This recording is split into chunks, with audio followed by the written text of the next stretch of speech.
Ini adalah seorang mama terekam CCTV siram air kencing ke rumah tetangganya ya. Maksud gue ya, ya memang kita nggak tahu ya kekesalan apa yang terjadi di mama ini ya. Dia sampai menyiram air kencingnya sendiri ke rumah tetangganya. Kita belum tahu ya. Di sini heboh di medsos aksi seorang mama di Surabaya menyiram air kencing ke rumah tetangga. Usut hal tersebut dilakukan untuk membuat tetangganya nggak betah. Coba kita lihat apakah benar air kencing ini, jangan-jangan media kan suka sembarangan bikin berita kadang-kadang kan. Belum tentu. Nah, kita lihat. Oh, ini malam-malam ya. Ya Allah. Udah Bu, sampai situ doang. Oh sering, gak cuma sekali dua kali ya. Itu makanan. Ya Allah, kabur.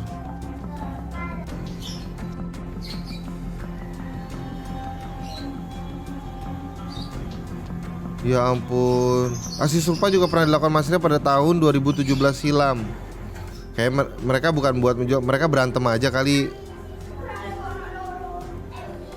Makanan, sisa makanan, ya Allah, ibunya kabur. Enggak bro, ini sebenarnya lebih kayak ketidaksukaan terhadap tetangga aja sih kayaknya ya. Tapi mungkin imama ini tuh, kalau gua nggak tahu ya, kita nuduh tapi kita berandai-andai. Mungkin ya. Mungkin mama ini tuh kalau di hari normalnya tuh kelihatannya kayak baik-baik aja. Bu Ajeng mau kemana? Mau jalan-jalan sama anak-anak Bu Ajeng. Ya hati-hati ya Bu Ajeng ya. Hati-hati ntar pulang ya ke rumah Bu Ajeng ya. Nanti jalan lagi mau nih juga lagi terik matahari takutnya nih. Takutnya ntar hujan juga nih Bu Ajeng nih, udah kelihatan mendung gitu. Kalau lagi ketemu. Tapi kan kita nggak tahu di balik hati seorang emak-emak guys. Ya. Ya jadi ternyata pas lagi di belakangnya Gak suka tuh sama Bu Ajeng. Lihat deh. Keluar pakai emas-emas, padahal pinjolnya banyak. Saya dengar pinjolnya sampai 4.000 pinjol. Satu pinjolnya 10 juta. Abu 10 juta 4.000 pinjol, orang kaya anjir. Kenapa gak kepikiran pernah pinjol 1.000 biji tapi masing-masing pinjol 100 juta? Kenapa kesana ya? Ya kan? Nah itu yang kayak gak suka. Tuh lihat tuh, anaknya si Bu Ajeng tuh, lihat gitu. Kebiasaan dari orang Indonesia dari zaman dulu, dari Sabang sampai Merauke, kita itu punya kebiasaan dari dulu tuh adalah dengan tetangga tuh adalah ngirim makanan guys. Ya, ngirim makanan. Jadi nih lu nih sekarang nih ya, yang lagi nonton Bang Yono, nanti sore kirim makanan ke tetangga lu, tapi jangan makanan sisa cuy. Misalkan lu beli risol, aduh mau beli risol 2 karena mau bagi tetangga beli jadi 50 deh, gue makan 2, 48 nih gue kasih ke tetangga. Nah cepet kere tuh bro. Enggak sih, gue yakin kalau lu sering memberi, gue yakin lu tidak akan kere. Jadi sering berbagi guys. Jadi ini salah satu biar lo mempererat dengan tetangga-tetangga lo. Gue kalau misalkan kopi lagi habis ke tetangga gue, cuma assalamualaikum, ngopi nggak Dan? Pas banget. Wah nggak sempet nih. Bubuknya aja deh. Bisa nggak bubuknya? Akhirnya minta bubuk kopinya, dapet kopi. Ya kan? Lewat warung set, orang warungnya nyapa, Dan ngerokok dulu nggak? Wah maaf nih, lagi nggak ada. Ada. Udah deh. Saya minta 2 bungkus. Dapet. Jadi itulah fungsi tetangga guys. Itu ya. Oke, kita kalau itu ngomongin tetangga. Jadi berbaik-baiklah kepada tetangga kalian ya. Ya, itu berita pertama guys. Berita kedua. Viral wanita cantik pakai dress transparan ke kondangan. Gak apa-apa sih, boleh-boleh aja ya maksud gue ya. Nggak, it's okay. Ini haknya setiap orang menurut gue. Ya. Seorang wanita cantik membuat heboh jagat maya. Dia mengenakan dress transparan bikini ke sebuah kondangan hingga menampakkan lekuk tubuhnya. Dilansir Wolipo, wanita itu berasal dari Vietnam. Gaya yang tak biasa dikerap diunggah ke akun miliknya. Wanita cantik ini kerap mengunggah penampilannya ke akun TikTok. Oke. Dalam video unggahannya Antu ya memperlihatkan 2 foto saat hadir di pernikahan. Pada salah satu foto dia tampak berpose dengan foto prewedding pasangan yang menikah. Oke. Gak masalah. Nggak masalah. Kenapa kamu memakai baju seperti itu ke pesta pernikahan? Saya pikir saya tersesat di bar karaoke. Loh, kenapa dia memilih baju seperti ini? Supaya dia jadi pusat perhatian, bukan yang lagi nikah. Ya tapi nggak apa-apa kalau makanya lo kalau misalnya kalau lo pergi ke kondangan guys, lo tuh lihat-lihat apalagi khususnya cewek, lo lihat-lihat yang nikah. Jangan lo datang tuh terlalu cantik, jangan lo datang tuh terlalu ganteng, kasihan yang mereka nikah. Ya kan misalkan namanya Sutini ya guys, namanya Sutini keluar lo ya mukanya kalau bisa kasih nilai 4,5 lah. Cewek-cewek janganlah lo datang dandan yang menor, dada menyembul keluar ya kan, ya itu kan otomatis bisa repot. Ya nggak apa salah ya, ini cuman ini jadinya terlalu menarik perhatian aja sih cowok-cowok di sana ya. Tapi bebas, kalau di Indonesia sih diarak ya, di Indonesia diarak ya. Kita akan lihat berita selanjutnya. Nah, udah semua lu juga udah mulai asumsi. Udah. Ya, oke berita selanjutnya, guys. Berita selanjutnya, mie gacoan Ambengan Surabaya buka suara soal heboh ricu dan pegawai versus ojol. Apa yang terjadi, guys? Apa yang terjadi nih? Gue juga gak tahu nih. Video kericuan di gerai mie gacoan Ambengan Surabaya hingga ada orang yang mengangkat kursi nyaris melemparnya viral di media sosial. Peristiwa itu dipicu masalah order driver ojek online. Jadi gambaran umumnya terkait order ojol yang ketinggalan. Oke. Rincinya saya nggak tahu, waktu itu saya nggak ada di tempat ya, itu bukan penjelasan dong. Itu bukan penjelasan sama sekali. Ya. Dia memastikan bahwa permasalahan itu sudah beres. Begitu kejadian pihak restoran dengan pihak ojol yang terlibat ketegangan di mediasi Polsek Genteng. Sudah beres, sudah clear kemarin di mediasi pihak kepolisian yang sudah clear saat itu juga. Iya.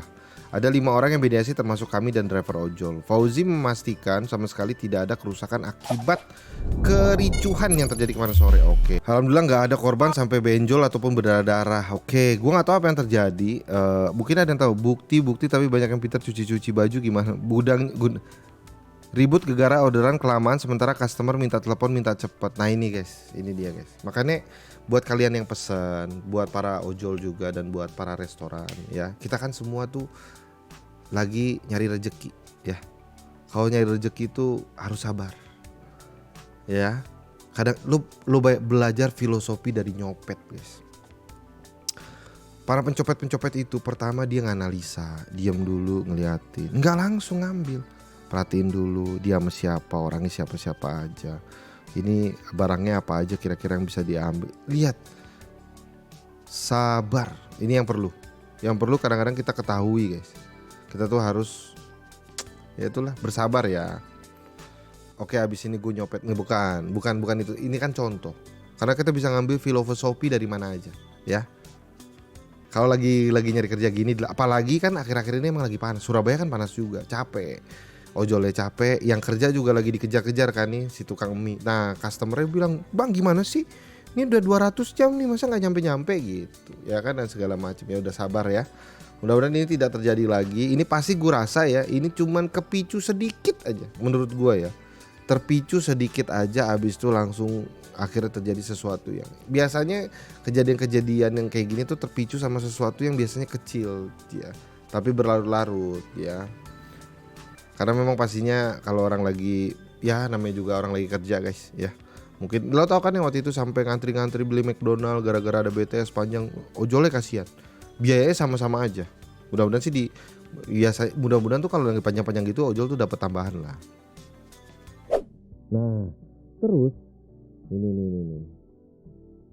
Ada satu lagi kan, viral aksi pengemudi koboi di tol kenapa mudah tersulut emosi saat di jalanan. Kalian tahu ya beberapa waktu terakhir ini tuh ada berita seseorang yang di jalanan marah-marah sembari megang senjata api.